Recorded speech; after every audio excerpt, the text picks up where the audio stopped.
Donc, l'enseignement d'aujourd'hui, je l'ai intitulé Les temps de la fin et le retour du maître. Au départ, je partais sur juste... enfin, tout le monde comprend que le maître, c'est Jésus. Je voulais partir simplement sur le retour de Jésus, le sujet du retour de Jésus, mais il m'a paru important de revenir sur, en fait, les temps dans lesquels Jésus doit revenir. Enfin, s'il revient, on va en parler. Voilà. Si on parle du retour de Jésus, il faut quand même, je pense qu'il est important de replacer ça dans tout un contexte. Il y a certaines questions à laquelle on va essayer de répondre. C'est d'abord, c'est ce que je disais, est-ce que Jésus va revenir? Première question, Jésus reviendra-t-il? Bon, ça, enfin, on va se demander pourquoi on pose la question, mais je pense que c'est important qu'on commence par là. Est-ce que Jésus va revenir? S'il revient, pourquoi revient-il? Pourquoi revient-il? Quand revient-il? Et où revient-il? On va essayer de répondre à toutes ces questions-là. Premièrement, est-ce qu'il revient? S'il revient, pourquoi revient-il? Quand et où? Il m'a paru intéressant d'essayer de répondre à une question, c'est faut-il parler de ça? Est-ce qu'il est nécessaire de parler du retour de Jésus? Voilà. On va essayer de répondre à toutes ces questions-là. Et on va parler des signes annonciateurs. Donc, pendant ce message-là, on va parler des signes annonciateurs de ce retour. Et puis un dernier point, c'est la nécessité de se préparer. On verra pourquoi. En fait, en préparant le message, je me suis rendu compte qu'il y avait énormément de choses à dire. Énormément de choses à dire sur les temps de la fin et sur le retour de Jésus. Donc, finalement, on ne pourra pas tout traiter aujourd'hui. Même si j'ai condensé au maximum, vous allez voir, hein, il y a tellement de choses à voir sur le sujet. Il faudra qu'on se revoie, je ne sais pas quand, soit dimanche prochain, soit celui d'après. Essayez de trouver un autre dimanche pour terminer, parce que ce serait dommage de bâcler le sujet, parce qu'il faut le faire forcément tout aujourd'hui. Donc, ça sera en deux parties. Au moins aujourd'hui, moi, ce que je vous propose, c'est répondre à la question « Jésus reviendra-t-il » Première question. Ça paraît peut-être inutile, mais c'est bon qu'on se pose cette première question. Et s'il revient, pourquoi revient-il? Et où revient-il? C'est au moins ces questions auxquelles on va essayer de répondre aujourd'hui. Et la deuxième fois, peut-être qu'on aura le temps d'aborder une partie en tout cas, ce que je prévois, c'est que pour la deuxième fois, on va essayer de parler de la nécessité ou non de parler de ce retour. Voilà, faut-il parler du retour de Jésus? Certains pensent que ça, c'est pas un sujet important, mais on va voir si c'est ce qu'il en est selon les Écritures. Et on va ensuite parler du moment. Quand revient-il? On en profitera pour parler des signes annonciateurs. Et le dernier sujet, le dernier point qu'on verra dans la deuxième partie, c'est en quoi est-ce que c'est nécessaire de se préparer? Voilà, le plan. Okay. Donc on verra ce qu'on pourra voir aujourd'hui. Donc la première question, Jésus revient-il? Ou reviendra-t-il? À votre avis? Oui. Pourquoi? J'entends oui. Parce que il vient chercher ses enfants, ok. Parce qu'il a promis. Bah oui. Simplement parce qu'il l'a dit. Ouais. C'est simplement parce qu'il a dit, je vous lis, il a dit lui-même, hein, Jean chapitre 14, versets 1 à 3, « Que votre cœur ne se trouble point, croyez en Dieu et croyez en moi. Il y a plusieurs demeures dans la maison de mon Père. Si cela n'était pas, je vous l'aurais dit. Je veux vous préparer une place. Et lorsque je m'en serai allé et que je vous aurai préparé une place, je reviendrai. » Donc, il l'a dit. Donc, ça, c'est, puisque lui-même l'a dit, et d'ailleurs, la Bible se termine avec ça, hein, dans le dernier chapitre de la Bible, Apocalypse chapitre 22, à la fin de ce chapitre, verset 20, Jésus dit, « Oui, je viens bientôt. » Donc, il est clair qu'il va venir, puisqu'il l'a promis. Donc, cette question, en fait, on y répond rapidement. Jésus va revenir, c'est une certitude. Et il y a une question à laquelle les gens ne pensent pas toujours d'ailleurs, c'est pourquoi revient-il? Pourquoi il revient? En fait, nous allons voir qu'il y a plusieurs raisons. Il n'y a pas une raison, il y en a plusieurs. On va voir ce que nous disent les Écritures là-dessus. Et pour chaque raison, on va voir aussi à quel moment il va revenir et où. C'est-à-dire qu'il y a plusieurs raisons de ce retour, mais on va voir que pour chaque raison, il va revenir dans un lieu précis, à un moment donné et dans un lieu précis. Voilà. Donc, comme je le disais tout à l'heure dans l'introduction, c'est que nous allons replacer ce retour dans le contexte global de l'histoire de l'humanité. Pour cela, j'aimerais qu'on refasse un peu la chronologie des royaumes du monde. C'est cette chronologie qu'on nous donne d'ailleurs dans la Bible. On va regarder dans le livre du prophète Daniel, qui nous décrit bien ces royaumes. Donc on va repartir en fait des royaumes, de la succession des royaumes du monde, et on verra que c'est complètement lié en fait au retour de Jésus. On ne peut pas parler du retour sans replacer tout ça dans un contexte. Donc nous allons prendre Daniel chapitre 2, versets 31 à 45. Alors on va voir toute une description de royaume qui va nous replacer notre sujet dans le contexte global, qu'il est important de comprendre. Alors donc, je rappelle, ce Daniel chapitre 2, versets 31 à 45, c'est que le roi Nebuchadnezzar a fait un rêve. Et il ne se souvient plus du rêve, et il demande à tous les mages de Babylone de lui rappeler le rêve et d'en donner l'explication. Et ils n'y arrivent pas. Donc on fait appel à Daniel, et Daniel, lui, va pouvoir demander à Dieu qui va lui révéler ça. Et donc, à partir du verset 31, Daniel va rappeler au roi Nebuchadnezzar ce qu'il a vu. Donc, il lui dit, « Ô roi, tu regardais et tu voyais une grande statue. Cette statue était immense et d'une splendeur extraordinaire. Elle était debout devant toi et son aspect était terrible. La tête de cette statue était d'or pur. Sa poitrine et ses bras étaient d'argent, son ventre et ses cuisses étaient d'airain, ses jambes de fer, ses pieds en partie de fer et en partie d'argile. Tu regardais lorsqu'une pierre se détacha sans le secours d'aucune main, frappa les pieds de fer et d'argile de la statue et les mit en pièces. Alors, le fer, l'argile, l'airain, l'argent et l'or furent brisés ensemble et devinrent comme la balle qui s'échappe d'une herbe en été. Le vent les emporta, et nulle trace n'en fut retrouvée. Mais la pierre qui avait frappé la statue devint une grande montagne et remplit toute la terre. Voilà le songe. Nous en donnerons l'explication devant le roi. Ô roi, tu es le roi des rois, car le Dieu des cieux t'a donné l'empire, la puissance, la force et la gloire. Il a remis entre tes mains, en quelques lieux qu'ils habitent, les enfants des hommes, les bêtes des champs et les oiseaux du ciel, et il t'a fait dominer sur eux tous. C'est toi qui as la tête d'or. Après toi, il s'élèvera un autre royaume, moindre que le tien, puis un troisième royaume qui sera d'airain et qui dominera sur toute la terre. Il y aura un quatrième royaume, fort comme le fer.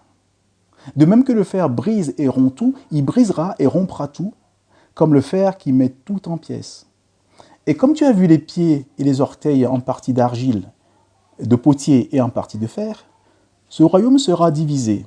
Mais il y aura en lui quelque chose de la force du fer, parce que tu as vu le fer mêlé avec l'argile. Et comme les doigts des pieds étaient en partie de fer et en partie d'argile, ce royaume sera en partie fort et en partie fragile.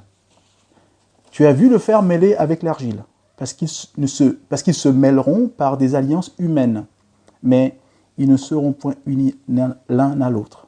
de même que le fer ne s'allie point avec l'argile. Dans le temps de ces rois, le Dieu des cieux suscitera un royaume qui ne sera jamais détruit. Et il ne passera point sous la domination d'un autre peuple. Il brisera et anéantira tous ces royaumes-là, et lui-même subsistera éternellement. C'est ce qu'indique la pierre que tu as vue se détacher de la montagne sans le secours d'aucune main, et qui a brisé le fer, l'airain, l'argile, l'argent et l'or. Le grand Dieu a fait connaître au roi ce qui doit arriver après cela. Le songe est véritable et son explication est certaine. Voilà donc ce que nous dit... c'était une prophétie à l'époque que donnait Daniel, que Dieu a révélé en fait au roi Nebuchadnezzar, roi de Babylone. Et effectivement, on se rend compte que dans l'histoire, on va se rendre compte qu'effectivement, la tête d'or, c'est bien l'empire babylonien. L'empire babylonien qui s'est étalé entre 625 et 539 avant Jésus-Christ. Et ensuite, la poitrine et les bras d'argent représentent en fait l'empire médo-perse, qui a suivi après, en fait, de 559 à 334 avant Jésus-Christ. En fait, c'est 20 ans avant la chute de Babylone, mais ils existaient déjà avant de conquérir Babylone. Donc, les Médo-Perses ont pris la place des Babyloniens, et après ça, il y a eu donc le ventre et les cuisses des reins, qui représentent en fait l'empire grec. L'empire grec, notamment d'Alexandre le Grand, qui a duré entre 346 et 146 avant Jésus-Christ. Et après, on nous parle des jambes de fer et les pieds de fer et d'argile, en fait, qui représentent l'Empire romain. C'est les Romains qui ont conquis les Grecs. Et donc, l'Empire romain qui a duré de 168 avant Jésus-Christ jusqu'à 1453 après Jésus-Christ. Ça, c'est la partie, en fait, à un moment donné, l'Empire romain était divisé en deux, et la partie... l'Empire d'Occident et l'Empire d'Orient, c'est l'Empire d'Orient qui a duré plus longtemps. Voilà, donc on voit que ce qu'avait dit Daniel, ce que Dieu avait révélé à Nebuchadnezzar, c'est vraiment réalisé à travers ces 4 royaumes. Et puis on nous parle d'une petite pierre qui est devenue une montagne. En fait, c'est le royaume de Christ qui va prendre la place. Et donc, ça nous donne une première raison de la venue, du retour de Jésus. Il revient pour régner, pour établir son royaume sur la terre. Ça, c'est une raison du retour. Mais on peut se poser une question, c'est que cet empire, l'empire du Christ, le royaume de Christ doit prendre la place de l'empire romain. Or, l'empire romain a été détruit depuis le XVe siècle. Donc on se dit, mais il y a quelque chose d'étrange, puisque dans le songe, on voit bien que c'est l'empire du Christ qui vient détruire l'empire romain. Mais en fait, il faut comprendre que l'empire romain n'est jamais totalement... n'a pas été anéanti complètement. Du moins, au moins sur le plan spirituel, l'Église catholique romaine a pris la place de l'empire romain. Et d'ailleurs, le souverain pontife romain existe encore. Enfin, il y a quand même quelqu'un qui porte encore ce titre, le souverain pontife romain. Mais ça, même si l'Église catholique a eu quand même une grande puissance politique, c'est avant tout on va dire un royaume spirituel. C'est quelque chose de spirituel. Et qu'aujourd'hui, l'Église catholique a beaucoup perdu de sa puissance politique. Il y a une époque où c'était vraiment eux qui dirigeaient un peu tout sur le plan politique, mais on se rend compte que quand même l'empire romain s'est bien effondré. Mais en fait, la Bible nous dit qu'il y aura une renaissance de cet empire. Ça nous permettra de comprendre pourquoi Jésus pourra détruire ce royaume, parce qu'il faudra d'abord qu'il renaisse. Nous allons prendre dans le livre de l'Apocalypse, au chapitre 17. Donc, Apocalypse 17, versets 1 à 9, qui va nous donner des pistes intéressantes. Donc c'est l'apôtre Jean qui reçoit donc les révélations de Dieu, et Dieu lui montre des choses à venir. Et voici ce qu'il voit, donc Apocalypse chapitre 17, versets 1 à 9. Donc Jean nous dit, « Puis un des 7 anges qui tenaient les 7 coupes vint, et il m'adressa la parole en disant, « Viens, je te montrerai le jugement de la grande prostituée qui est assise sur les eaux, sur les grandes eaux. » On va retenir ça, sur les grandes eaux. « C'est avec elle que les rois de la terre se sont livrés à l'impudicité, et c'est du vin de son impudicité que les habitants de la terre se sont enivrés. Il me transporta en esprit dans un désert, et je vis une femme assise sur une bête, écarlate, pleine de noms de blasphème. » On va noter aussi cette expression, plein de noms de blasphème. Ayant 7 têtes et 10 cornes. Donc on a des pistes là. Notons aussi le fait que cette bête a 10 cornes. Cette femme était vêtue de pourpre et d'écarlate, et parée d'or, de pierres précieuses et de perles. Elle tenait dans sa main une coupe d'or remplie d'abominations et des impuretés de sa prostitution. Sur son front était écrit un nom, un mystère, Babylone la Grande. On va noter ça aussi, Babylone la Grande. La mère des impudiques et des abominations de la terre. Et je vis cette femme ivre du sang des saints et du sang des témoins de Jésus. Et en la voyant, je fus saisi d'un grand étonnement. Et l'ange me dit, pourquoi t'étonnes-tu? Je te dirai le mystère de la femme et de la bête qui la porte, qui a les 7 têtes et 10 cornes. Et voici donc ce qui est intéressant. La bête que tu as vue était, et elle n'est plus. Elle doit monter de l'abîme et aller à la perdition.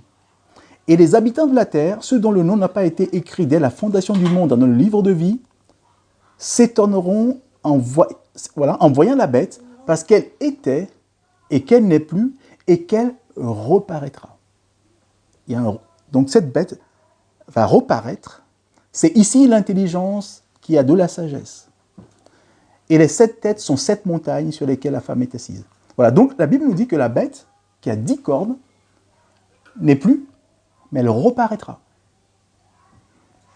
Et on va retourner dans Daniel.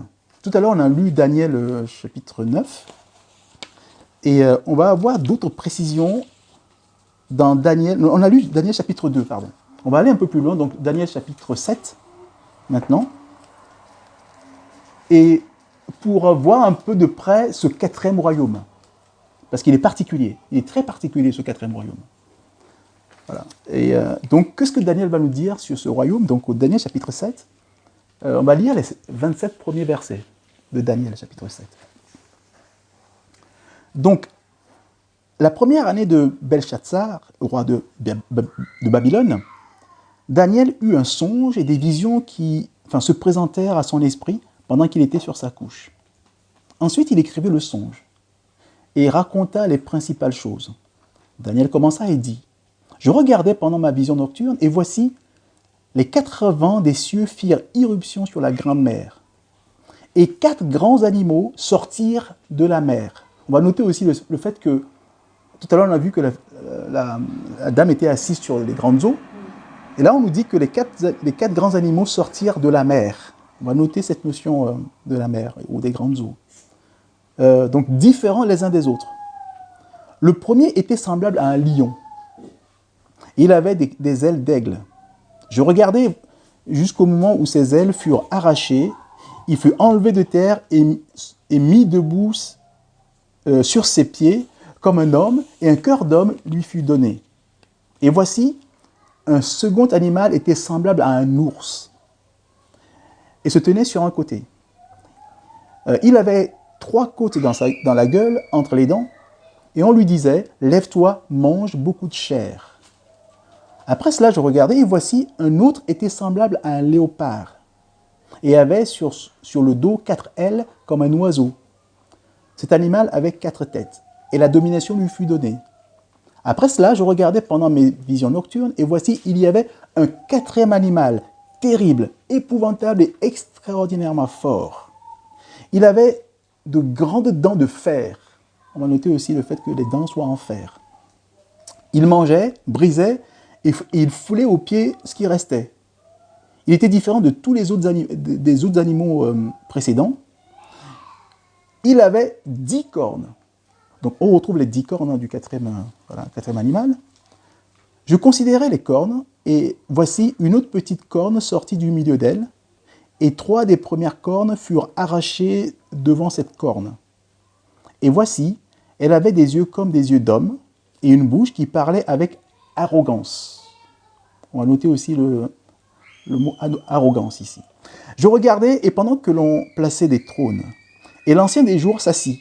Son vêtement était blanc comme la neige, et les cheveux de sa tête étaient comme de la laine pure. Son trône était comme des flammes de feu, et les roues comme un feu ardent.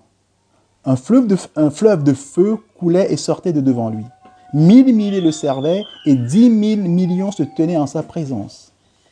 Je regardais alors, à cause des paroles arrogantes que prononçait la corne. Et tandis que je regardais, l'animal fut tué, et son corps fut anéanti, livré au feu pour être brûlé. Les autres animaux furent dépouillés de leur puissance, mais une prolongation de vie leur fut accordée jusqu'à un certain temps. Je regardais pendant mes visions nocturnes, et voici sur les nuées des cieux arriva quelqu'un de semblable à un fils de l'homme. Il s'avança devant l'ancien des jours, et on le fit approcher de lui. On lui donna la domination, la gloire et le règne. Et tous les peuples, les nations et les hommes de toute langue le servirent.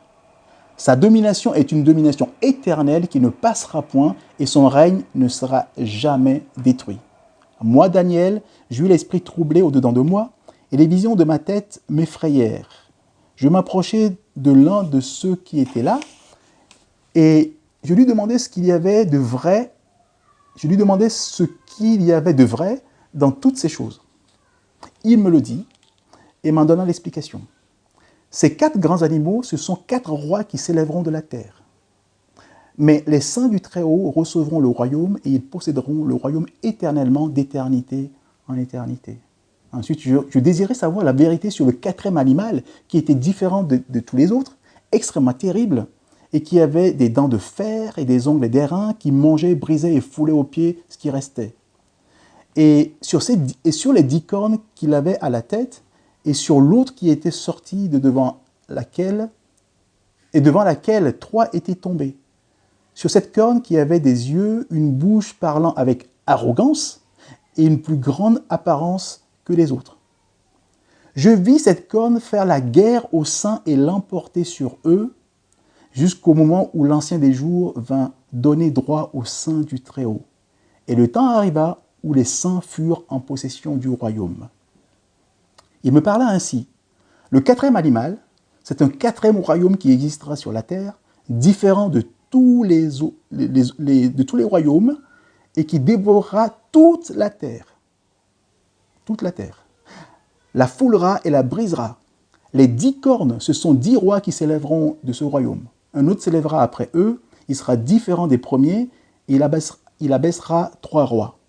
Il prononcera des paroles contre le Très-Haut, il opprimera les saints du Très-Haut, et il espérera changer les temps et la loi, et les saints seront livrés entre ses mains pendant un temps, des temps et la moitié d'un temps. Puis viendra le jugement, et on lui ôtera sa domination, qui sera détruite et anéantie pour jamais. Le règne, la domination et la grandeur de tous les royaumes qui sont sous les cieux seront donnés au peuple des saints du Très-Haut. Son règne est un règne éternel, et tous les dominateurs le serviront et lui obéiront. Bon, le texte est un peu long, mais il fallait tout lire pour comprendre un peu ce qui se passe, notamment sur ce 4e royaume qui est très particulier. On ne va pas interpréter à fond ce texte. Il y a énormément de choses à dire sur chaque corne, pourquoi 3 cornes, une corne. C'est tout un sujet. Mais ce n'est pas le sujet. On n'aura pas le temps vraiment d'approfondir ces choses-là. Mais ce que je voulais qu'on retienne ici, c'est que ce 4e animal, on dit qu'il va dévorer toute la terre. C'est-à-dire qu'il va régner en fait sur toute la terre. Ce ne sera pas un petit royaume quelque part, c'est toute la terre. Et il y a certaines notions qu'on voit. Alors, là, on est en train de lire le livre de Daniel. Et il faut savoir que le livre de Daniel ne peut se comprendre complètement qu'avec le livre de l'Apocalypse. Et inversement. Les 2 livres, en fait, se parlent, se complètent, s'interprètent mutuellement. Alors que Daniel a écrit à peu près 6 siècles avant Jean. Et pourtant, en fait, c'est 2 livres qui sont complémentaires. Donc, si vous lisez Daniel, il faut aller voir Apocalypse, et si vous lisez Apocalypse, il faut aller voir Daniel. Voilà. Donc, on verra qu'on a vu, il est question de la renaissance d'un royaume dans Apocalypse. En fait, c'est le 4e royaume qui renaît. Et là, en fait, Daniel nous donne un peu plus de précision sur ce royaume. J'ai noté certaines choses sur lesquelles on va revenir après, même si on n'interprète pas tout le texte, parce qu'il y a beaucoup de choses à dire. On nous a parlé de un temps, des temps, la moitié d'un temps. Ça va revenir dans le livre de l'Apocalypse, on va retrouver ça. Et on parle beaucoup de paroles d'arrogance. Voilà, ce sont des notions qu'on va revoir petit à petit. Voilà.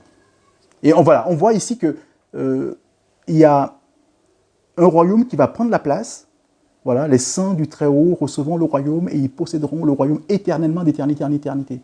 Donc Jésus viendra, enfin, on voit tout de suite, on commence à comprendre qu'il va régner avec les siens. Et c'est lui qui va régner éternellement. Et ce qu'on vient de lire, j'aimerais qu'on voit le pendant dans le livre de l'Apocalypse. On va voir là une similitude assez intéressante.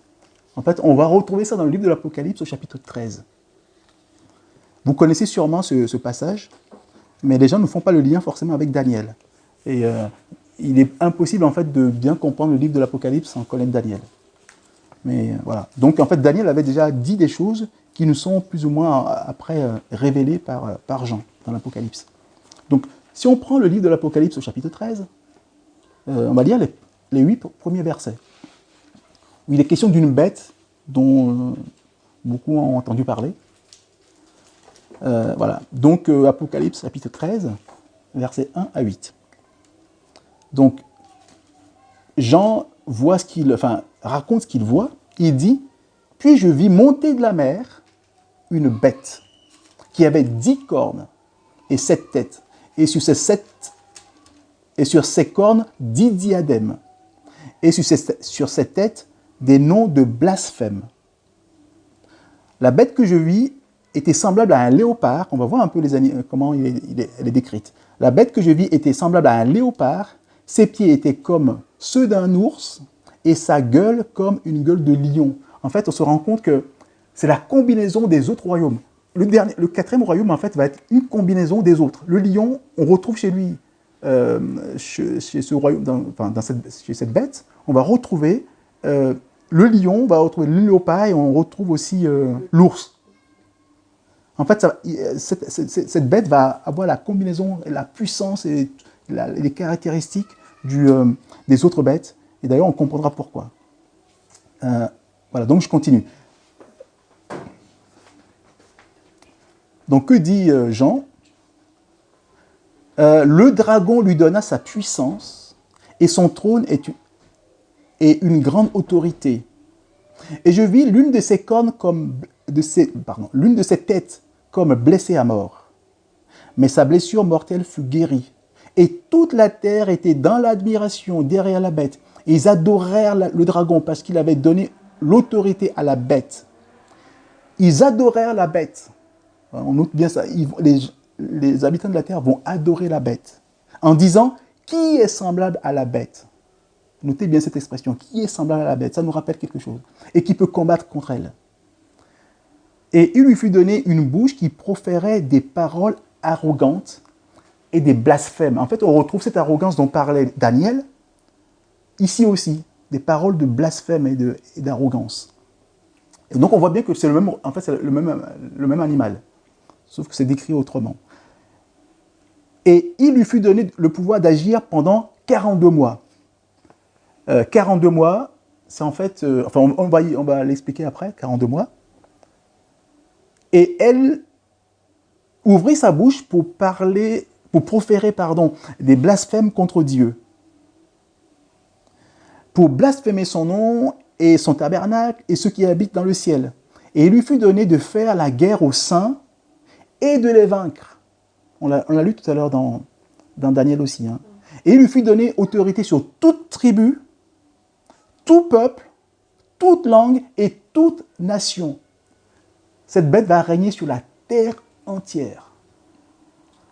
Il faut bien noter ça. Et tous les habitants de la terre l'adoreront. carrément, l'adoreront. Ceux dont le nom n'a pas été écrit dès la fondation du monde dans le livre de vie de l'agneau qui a été immolé dès la fondation du monde. En fait, on parle d'un personnage, ici. Il y a le royaume, mais en fait, il y a quelqu'un à la tête de ce royaume. Et on est en train de nous parler de ce personnage. Et on voit plein de choses. On dit d'abord qu'il monte de la mer. On a vu déjà que Daniel parlait des bêtes qui sortent de la mer. On verra après ce que c'est que la mer. Donc les 10 cornes dont parlait Daniel, c'est exactement la même chose. Donc c'est bien la même bête.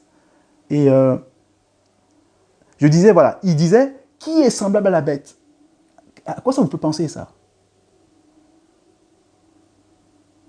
Prenons par exemple le psaume 113, verset 5. Psaume 113, verset 5, il est écrit « Qui est semblable à l'Éternel, notre Dieu ?» En fait, c'est une expression qu'on retrouve souvent dans la Bible pour Dieu. Qui est semblable à l'Éternel? Qui est semblable à Dieu? Et les hommes vont dire ça pour ce personnage. Qui est semblable à la bête? C'est-à-dire qu'on va l'adorer comme Dieu. Complètement comme Dieu. Et on va dire qu'il n'y a personne au-dessus de lui. Et qui est semblable à lui? Alors que c'est à Dieu seul qu'on peut dire ça. Voilà. Cette bête-là, les habitants de la terre vont dire qui est semblable à la bête. Voilà. En fait, comme s'il parlait à Dieu. Il sera un Dieu pour eux. En tout cas, on va avoir un peu plus de précision sur ce personnage. L'apôtre Paul va nous dire un peu qui c'est dans sa deuxième lettre qu'il adresse aux Thessaloniciens, au chapitre 2, versets 1 à 8. Donc 2 Thessaloniciens, chapitre 2, versets 1 à 8.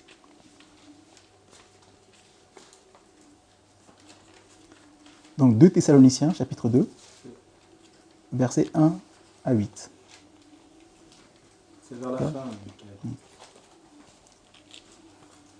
Donc Paul nous dit, pour ce qui concerne l'avènement de notre Seigneur Jésus-Christ et notre réunion avec lui, nous vous prions, frères, de ne pas vous laisser facilement ébranler dans votre bon sens et de ne pas vous laisser troubler soit par quelque inspiration, soit par quelques paroles ou par quelques lettres qu'on dirait venir de nous comme si le jour du Seigneur était déjà là.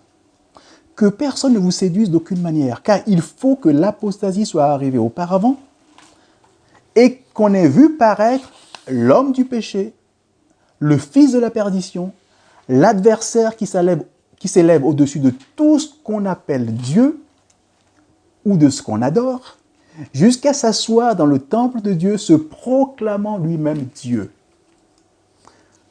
Ne vous souvenez-vous pas que je vous disais ces choses lorsque j'étais encore chez vous? Et maintenant, vous savez ce qui le retient, afin qu'il ne paraisse qu'en son temps. Car le mystère de l'iniquité agit déjà. Il faut seulement que celui qui le retient encore ait disparu. Et alors, paraîtra l'impie, que le Seigneur Jésus détruira par le souffle de sa bouche et qu'il anéantira par l'éclat de son avènement. Donc Paul nous dit qu'en fait, il va y avoir bien un personnage avant l'avènement du Seigneur. Donc avant le retour de Jésus, il y aura un homme qui va se prendre pour Dieu.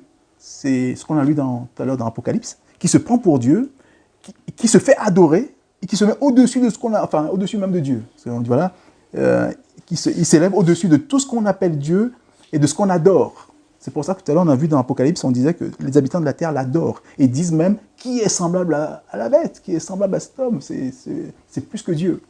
Voilà. Et donc, Paul nous donne un peu plus d'éléments sur ce personnage et nous dit qu'en fait, il sera détruit par le Seigneur Jésus.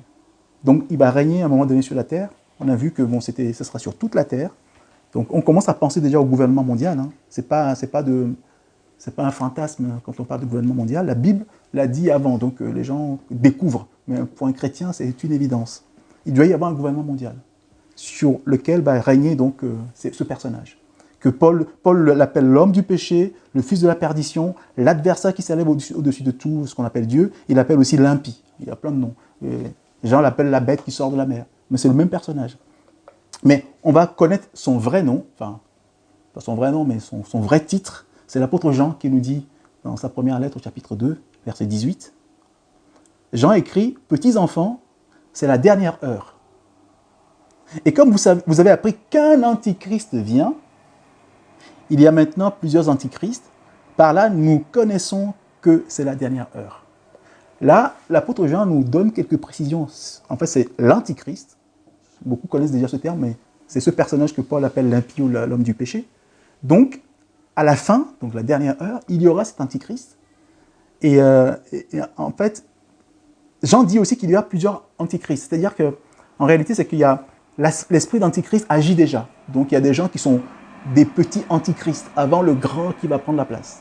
Les antichrists, en fait, il y en a toujours eu dans l'histoire, mais il y a le grand qui arrive. En fait, c'est ce que nous explique Jean, en fait. Donc, on comprend que tout ce qu'on a vu, la bête, la quatrième bête, en fait, c'est le royaume de l'antichrist, qui représente aussi l'antichrist, qui va venir, mais qui sera détruit après par le Seigneur Jésus, à son avènement. Et on va revenir, en fait, avec Daniel, sur ce personnage-là, parce que un peu plus loin, 2 chapitres plus loin, au chapitre 9, Daniel va revenir sur un peu l'histoire de la fin des temps, enfin l'histoire, cette chronologie dont je parle.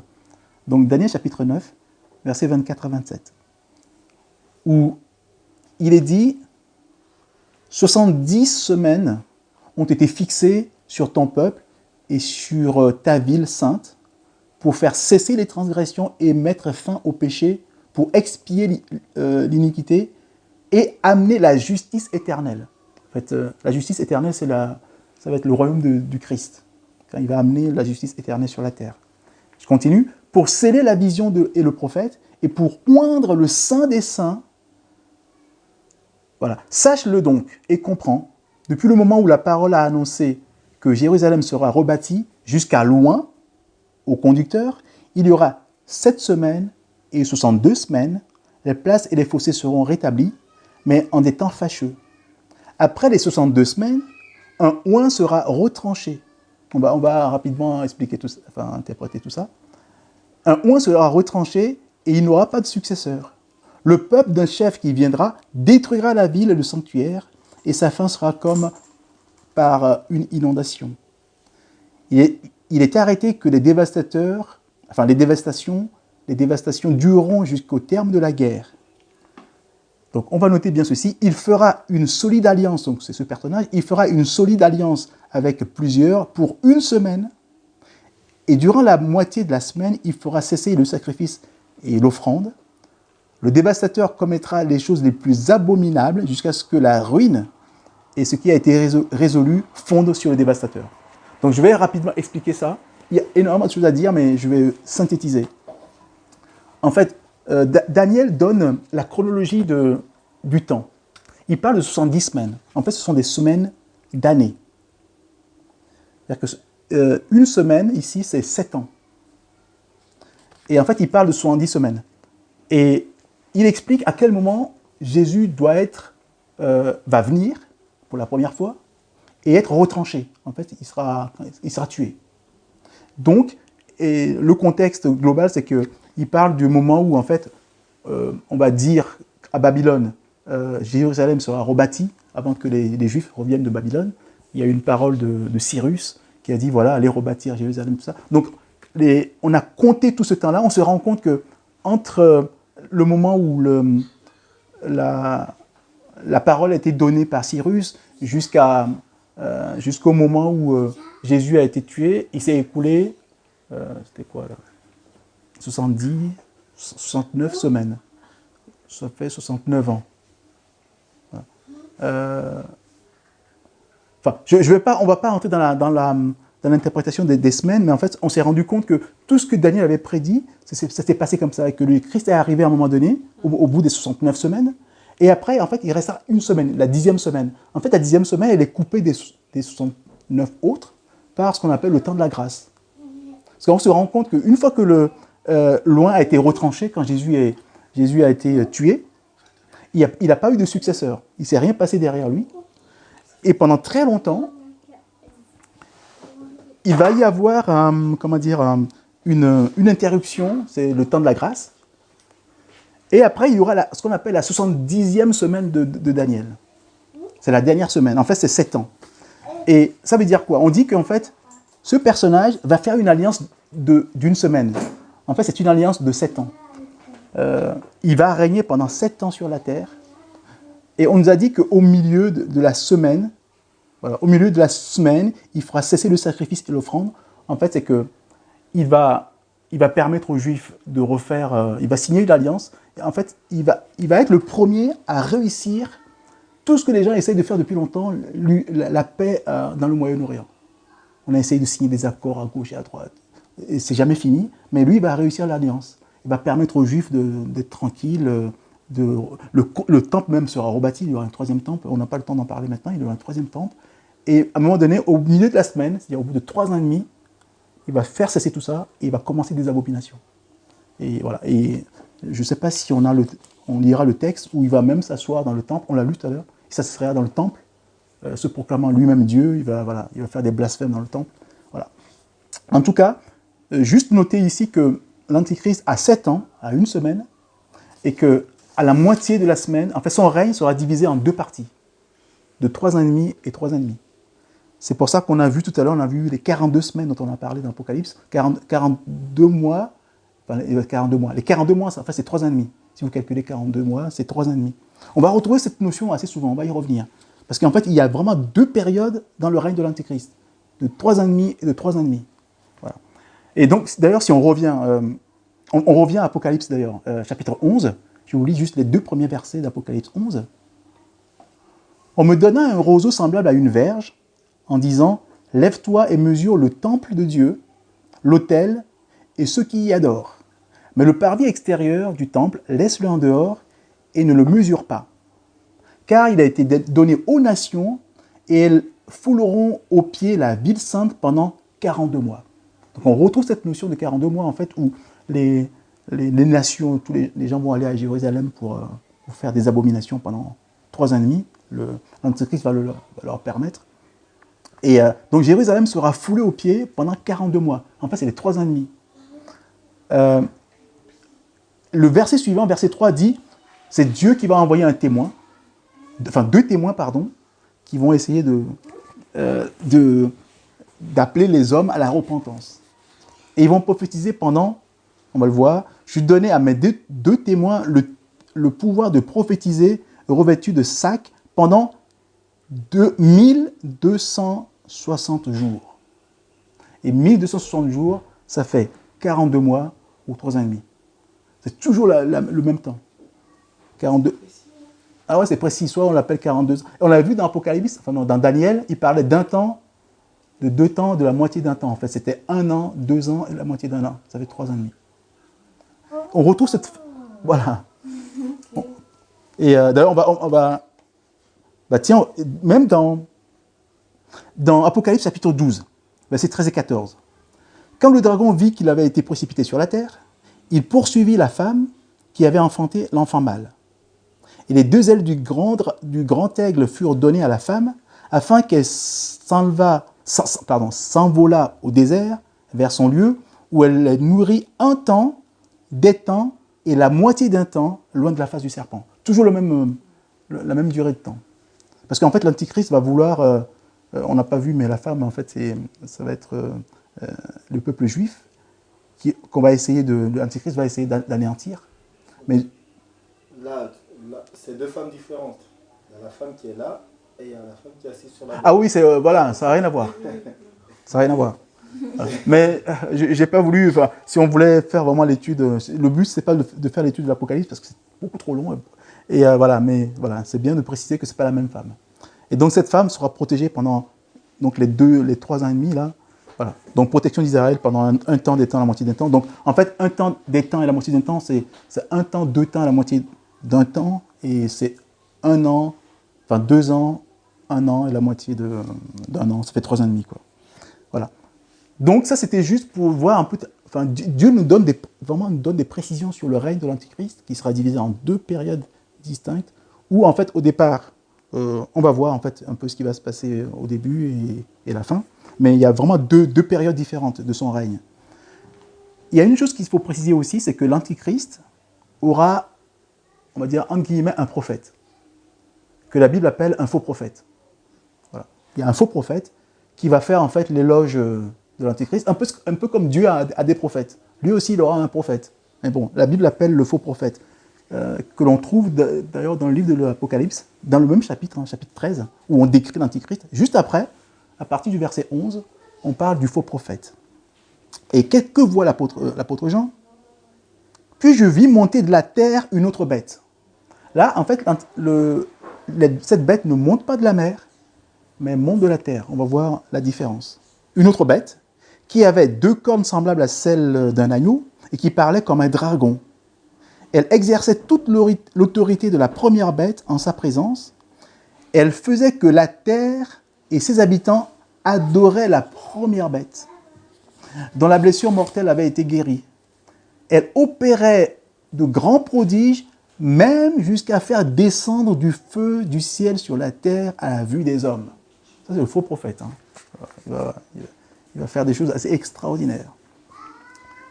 Et donc, la Bible nous dit « Et elle séduisait les habitants de la terre par les prodiges qui lui étaient donnés d'opérer en présence de la bête, disant aux habitants de la terre de faire une image à la bête qui avait la blessure de l'épée et qui vivait. » Donc, en fait, on voit que tous les prodiges là, que fait le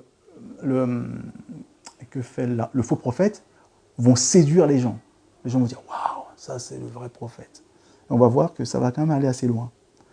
Et il lui fut donné d'animer l'image de la bête, afin que l'image de la bête parlât et qu'elle fît que tous ceux qui n'adoraient pas l'image de la bête fussent tués.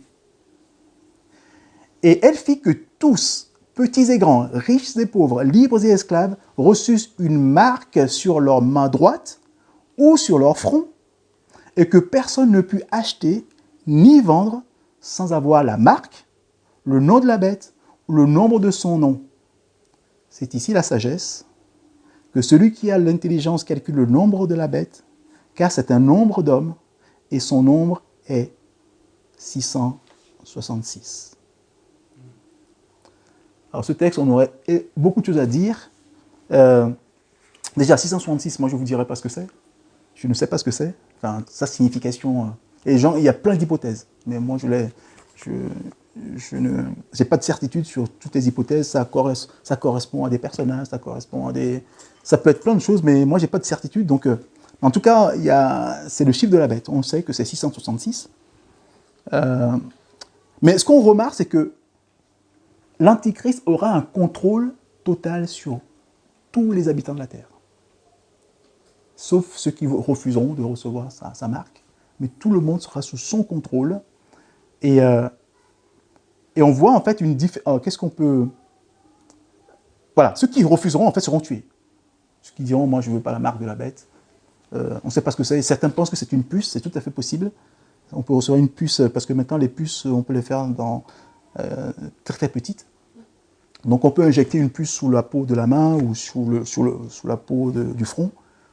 On ne sait pas ce que c'est, mais en fait les gens vont recevoir une puce pour que l'Antichrist les contrôle. Et les gens ne pourront plus rien faire. C'est-à-dire qu'en fait, on sait déjà à peu près comment ça va fonctionner. C'est-à-dire que ce sera une puce électronique où toutes nos données seront dans la puce. Donc ton compte bancaire sera dans la puce, il suffira de lire, tac, et puis on débite sur ton compte. Donc si tu n'as pas la puce, tu ne peux rien acheter, tu ne peux rien faire, tu ne peux faire aucune transaction. Donc on sait déjà que ça c'est en préparation. On sait que les grands banquiers qui dirigent le monde ont déjà ce programme d'éliminer l'argent liquide. Il faut éliminer l'argent liquide pour que tout devienne numérique. On va tout numériser et ensuite on mettra ça dans une puce. Voilà. Et donc, voilà, c'est tout à fait possible. Et la Bible avait vu ça depuis, il y a des siècles. Mais ça se fait déjà, au Japon. Juste avec la face. Ah oui, il y a la reconnaissance faciale qui permet d'identifier les gens, de savoir qui et voilà. Tu rentres dans le magasin, il sait qui tu es, il sait ce que tu as pris, et c'est bon, tu rentres sur tes courses. Voilà. Donc il y a vraiment tout ça. On voit que c'est à une époque quand les gens lisaient ça, ils ne pouvaient pas comprendre, ils disaient c'était pas possible. Mais aujourd'hui, on se rend compte que les choses sont tout à fait possibles. Voilà. Et je voulais aussi parler d'une différence quand même qu'il y a entre l'Antichrist et son faux prophète, c'est que l'Antichrist monte de la mer. La mer, c'est le symbole des nations, des hommes. On va voir dans Apocalypse, ça nous est clairement dit, dans Apocalypse chapitre 17, verset 15, il me dit, les eaux que tu as vues, sur lesquelles la prostituée est assise, sont des peuples, des foules, des nations et des langues. En fait, l'Antichrist va sortir des nations. Pourquoi il est important de préciser ça? C'est que dans la Bible, il y a toujours une différence entre les nations et Israël. Quand on parle des nations, c'est ce qui est en dehors d'Israël. Il y a les nations et Israël. L'Antichrist sortira des nations. Par contre, le faux prophète, on nous dit qu'il monte de la terre. Et très souvent, on parle dans la Bible, ça c'est une hypothèse très forte, c'est que quand on parle d'Israël, on parle de la terre. Donc, beaucoup de commentateurs pensent que l'Antichrist, bon, c'est clair, il sortira des nations, mais que le faux prophète sera plutôt juif. Il sortira, lui, de la terre, c'est-à-dire la terre d'Israël. Mais c'est l'hypothèse la plus acceptée par les commentateurs, mais bon, je vous la donne. Donc, en plus, on verra plus tard à quel point, pourquoi en fait, pour le faux prophète va séduire les Juifs. Parce qu'en fait, beaucoup vont le prendre pour le prophète Élie. C'est pour ça qu'il va pouvoir les séduire. Qu'a fait le prophète Élie? Rappelez-vous dans le premier livre des rois, quand il y avait les prophètes de Baal, les prêtres de Baal, et Élie a montré la puissance de Dieu et l'inutilité des idoles, tout ça. Donc il a fait une démonstration, et on va lire ça rapidement. Donc il dit, voilà, donc vous allez voir dans 1 Roi chapitre 18, 1 Roi chapitre 18, verset 36 jusqu'à 38. 1 Roi 18. Donc le contexte, c'est que à un moment donné, Élie en a un peu assez de l'idolâtrie des Juifs, et dit, voilà, maintenant il va falloir choisir entre Dieu et Baal. On va voir qui est le plus fort. On va faire une expérience, on va faire un sacrifice. Chacun va présenter son sacrifice à... Moi, je vais présenter mon sacrifice à l'Éternel, et vous présentez ça à Baal. Par contre, on va voir celui qui est Dieu, celui qui arrive à allumer le feu. Si le Dieu allume le feu, c'est que c'est un vrai Dieu. S'il n'allume pas le feu, c'est pas un faux Dieu. Donc rapidement, ce qui s'est passé, il dit au prophète de Baal de commencer, et ils font leur truc, ils font plein de choses, mais le feu ne s'allume pas. D'ailleurs, on ne va pas lire l'histoire, mais relisez donc 1 Roi chapitre 18, où vous allez voir un peu l'ironie parfois. Vous allez voir un peu comment la Bible peut être drôle aussi, parce qu'à un moment donné, on voit comment les prophètes Élie se moquent des prophètes de Baal. Je vous invite à relire ça, c'est plutôt drôle. Et après, qu'est-ce qui va se passer concernant Élie? Donc, à partir du verset 36, au moment de la présentation de l'offrande, Élie le prophète s'avança et dit, « Éternel, Dieu d'Abraham, d'Isaac et d'Israël, que l'on sache aujourd'hui que tu es Dieu en Israël, que je suis ton serviteur et que j'ai fait toutes ces choses par ta parole. Réponds-moi, Éternel, réponds-moi, afin que ce peuple reconnaisse que c'est toi, Éternel, qui est Dieu, et que c'est toi qui ramènes leur cœur. » Et le feu de l'Éternel tomba et consuma l'holocauste, le bois, les pierres et la terre, et il absorba l'eau qui était dans le fossé. Voilà. En fait, Élie a fait descendre du feu du ciel. Et donc, dans la mémoire des Juifs, c'est le prophète qui fait descendre le feu du ciel. Et le faux prophète, quand il va arriver, il va faire descendre le feu du ciel. Il fera descendre le feu du ciel. C'est comme ça qu'il va séduire les Juifs. Alors, d'autant plus que, et ce qui est important, c'est que la Bible dit que le Messie, parce que vous savez que les Juifs sont en train d'attendre le Messie. Ça fait donc des siècles que les Juifs attendent le Messie. Et donc, pour eux, le Messie n'est pas venu. Donc, et actuellement, ils sont vraiment en attente. Si vous écoutez, vous amusez à écouter un peu des rabbins juifs sur Internet, tous, ils parlent du fait que le Messie arrive très bientôt. Ils ont soif du Messie. Mais la Bible dit que le Messie, avant qu'il vienne, il faut qu'on lui prépare la route, et que c'est Élie qui doit préparer la route. Malachie chapitre 4, verset 5, nous dit, « Voici, je vous enverrai Élie le prophète, avant que le jour de l'Éternel arrive, ce jour grand et redoutable. » On va parler après du jour de l'Éternel. En fait, cette prophétie a été donnée aux Juifs, comme quoi, avant que le Messie vienne, Élie doit revenir. Et que dit Jésus dans Matthieu chapitre 11, verset 13, 14. « Car tous les prophètes et la loi ont prophétisé jusqu'à Jean. » Il parle de Jean le Baptiste. « Et si vous voulez le comprendre, c'est lui qui est l'Élie qui devait venir. » Parce que tous les Juifs savaient qu'Élie devait venir. Mais il devait venir pour préparer le chemin au Messie. Donc Jésus ne pouvait pas être Messie s'il n'y avait pas une préparation avant. Donc il leur dit, effectivement, Élie est venu. Parce qu'en fait, ce n'est pas Élie, c'est l'esprit d'Élie était sur lui. C'est ce que voulait dire Malachie. Il y a un prophète qui va venir avec l'esprit d'Élie pour préparer le chemin au Messie. Donc, comme les Juifs à l'époque n'avaient pas cru en Jean-Baptiste, ils ne pouvaient pas croire en Jésus non plus. Parce que les deux vont de pair. C'est pour ça que l'Antichrist, quand il va venir, il va faire venir son faux prophète pour que les Juifs croient. Il faut que Élie vienne avant. Or, il va faire descendre le feu du ciel. Et les Juifs vont dire, waouh, Élie est venu. Et la Bible nous dit bien qu'il séduira beaucoup de gens. Et les Juifs seront séduits. Enfin, les Juifs qui ne sont pas... Quand on dit descendre le feu du ciel, c'est une image? Non. Ou c'est vraiment du feu qui non, ce n'est pas une image, c'est le feu qui descend. Ok. C'est-à-dire que, non, c'est le feu qui descend. Ce n'est pas une image. C'est-à-dire qu'en fait, ce qui s'était passé avec Élie, à l'époque, c'est qu'il a vraiment mis, le sacrifice sur l'autel, et le feu, un vrai feu, est descendu du ciel, a brûlé le sacrifice. Ok.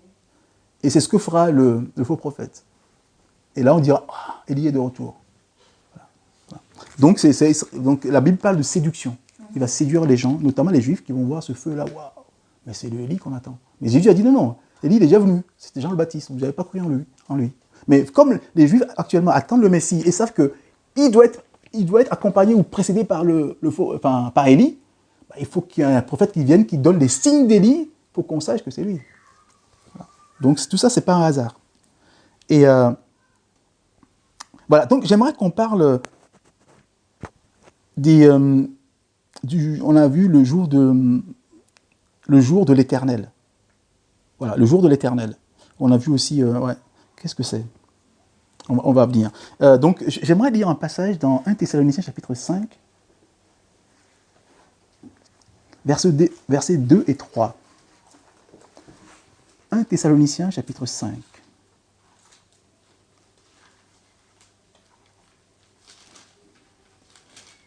Parce qu'on a lu tout à l'heure, là, on nous parlait de... C'est Paul qui nous parlait déjà du jour du Seigneur. Avant l'avènement de l'Antichrist, il disait qu'avant le jour du Seigneur, il faut d'abord qu'il y ait l'apparition de l'Antichrist. Voilà, et on s'était arrêté là sans vraiment parler du jour du Seigneur. Et puis dans Malachie aussi parle d'Élie en disant « Je vous enverrai Élie avant que le jour de l'Éternel arrive ». Donc il y a ce jour-là, j'aimerais qu'on en parle. Et dans 1 Thessaloniciens chapitre 5, versets 2 et 3, Paul écrit « Car vous savez bien vous-même que le jour du Seigneur viendra comme un voleur dans la nuit. Quand les hommes diront paix et sûreté, alors une ruine soudaine les surprendra, comme les douleurs de l'enfantement surprennent la femme enceinte, et ils n'échapperont point. » En fait, Paul nous dit qu'en fait, avant que ce jour de l'Éternel arrive, les gens diront paix et sûreté. C'est parce que en fait, l'Antichrist va installer pendant 3 ans et demi une paix précaire. La paix que les gens espéraient depuis longtemps. Tout le monde espère la paix, on ne l'a pas. Et l'Antichrist va réussir à établir une paix précaire sur la terre. Les hommes vont se dire, ah, enfin la paix et la sûreté. Et au moment où ils vont se dire, ça y est, on est tranquille, tac, le Seigneur va envoyer son jour. Et c'est quoi ce jour? Le jour du Seigneur. Dans le livre de l'Apocalypse, chapitre 1, verset 10, parce que rappelez-vous que l'apôtre Jean, en fait, donne des révélations. Enfin, il dit comment... il va nous dire comment il a reçu les révélations du livre de l'Apocalypse. Donc il dit, je fus ravi, donc Apocalypse chapitre 1 verset 10, je fus ravi en esprit au jour du Seigneur, et j'entendis derrière moi une voix forte comme le son d'une trompette.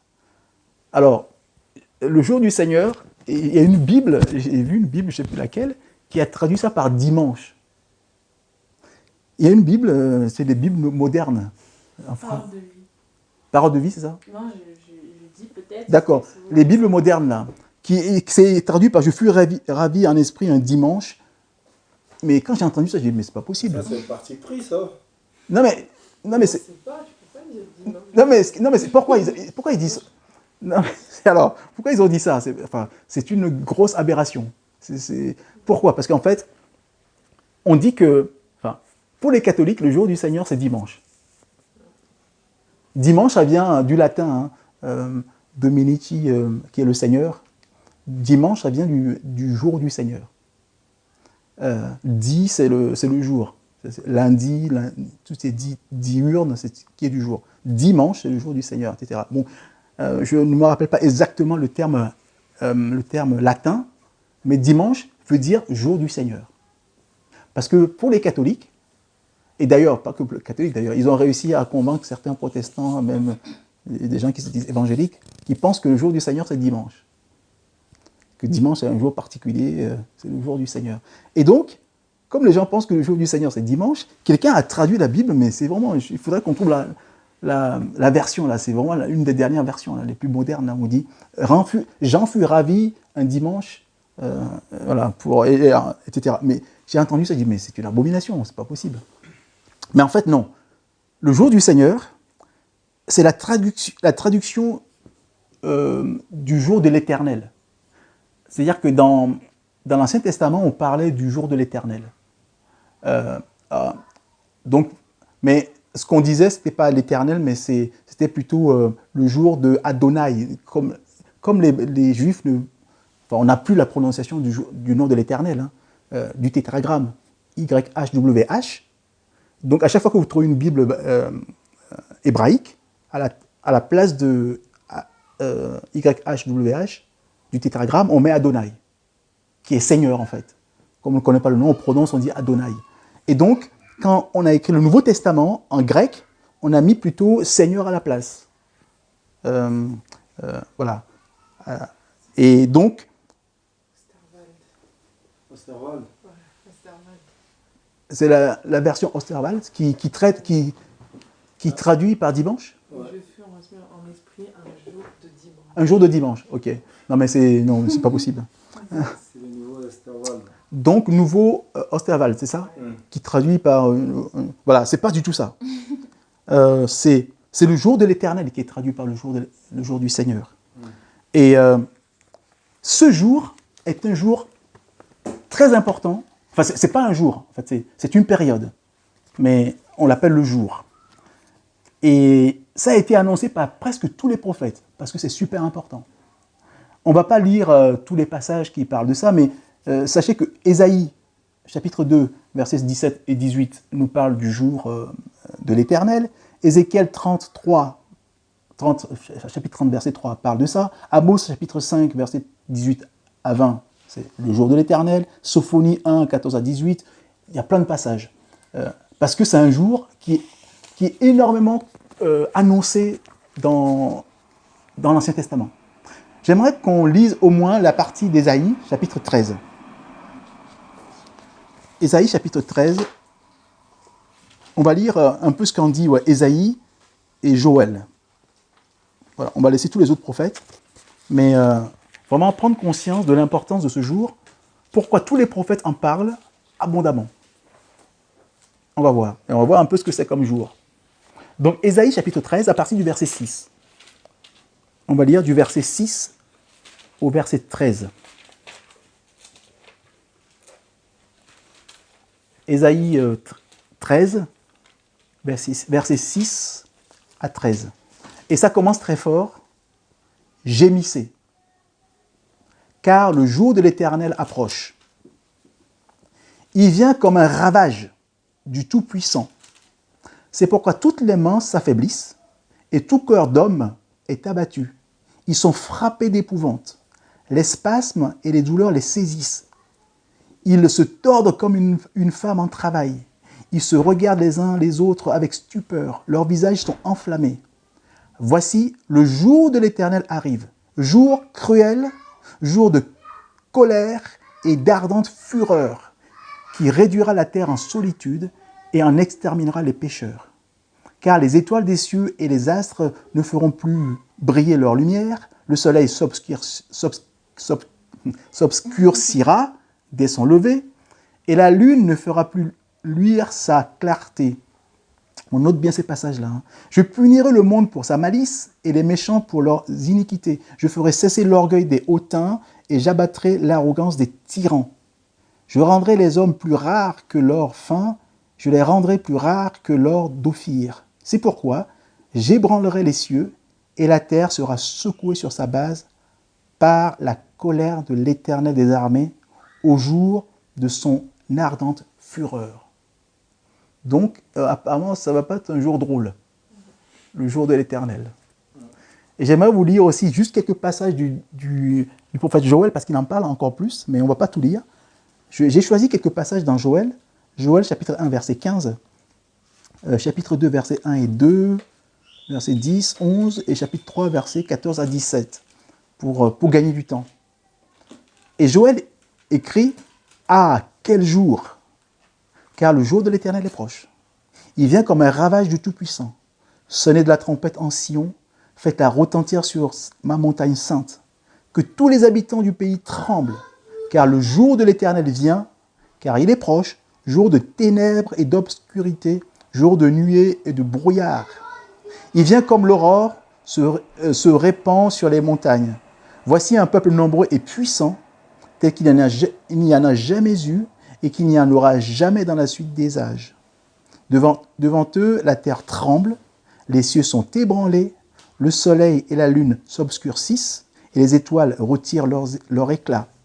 L'Éternel fait entendre sa voix devant son armée, car son camp est immense, et l'exécuteur de sa parole est puissant. Car le jour de l'Éternel est grand, il est terrible. Qui pourra le soutenir ? C'est une multitude dans la vallée de jugement, car le jour de l'Éternel est proche, dans la vallée du jugement. Le soleil et la lune s'obscurcissent, et les étoiles retirent leur éclat. De Sion, l'Éternel rugit. De Jérusalem, il fait entendre sa voix. Les cieux et la terre sont ébranlés. Mais l'Éternel est un refuge pour son peuple, un abri pour les enfants d'Israël. Et vous saurez que je suis l'Éternel, votre Dieu. Résidant à Sion, ma sainte montagne, Jérusalem sera sainte, et les étrangers n'y passeront plus. Donc c'est chaud. Et c'est obscur. Il n'y aura plus aucune lumière. Tu vois, le soleil ne va plus donner sa lumière, la lune non plus, les étoiles seront ébranlées, vont retirer leur éclat. Donc la Bible nous dit que c'est un jour, enfin en réalité c'est une période qui sera terrible. Et Jésus en parle quand il parle des événements de la fin dans Matthieu 24, verset 29. Jésus dit « Aussitôt après ces jours de détresse, le soleil s'obscurcira, la lune ne donnera plus sa lumière, et les étoiles tomberont du ciel, et les puissances des cieux seront ébranlées.